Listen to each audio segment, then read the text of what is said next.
Hey there, movie lovers and theology nerds. This is James, and I have a review of F1. Great movie, and it is buttered and salted. Story of a Formula One driver who comes out of retirement after 30 years to help an old friend and a mentor and team up with the younger driver. It stars Brad Pitt, Damson, Idris, Javier, Bardem, and Kerry, Condon. From a popcorn perspective, one of the best movies I've seen this year, and also the reason movies should be seen on the big screen. IMAX is worth it. Directed by Joseph Kosinski, who did Tron Legacy and Top Gun Maverick.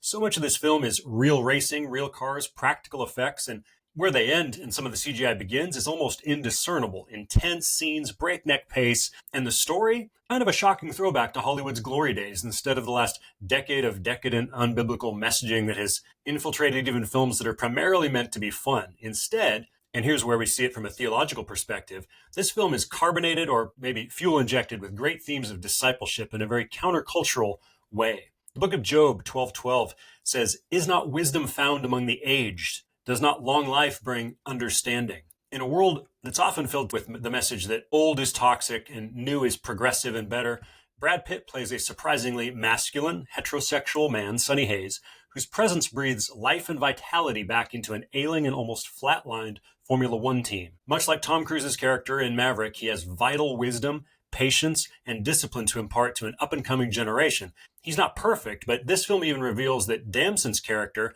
lost his dad early in life. It's a story about men who don't have fathers. And here we have a man who motivates him like a mentor or father figure. And he does it without big speeches or identity politics, but rather shoulder to shoulder, one-on-one life lessons, or in this case, wheel to wheel, I guess. Pitt's character does things and others are just compelled to come alongside and imitate him, usually for the better. He's an agent of change that causes others to grow, even repent, and in one's particular case, exposing their sin.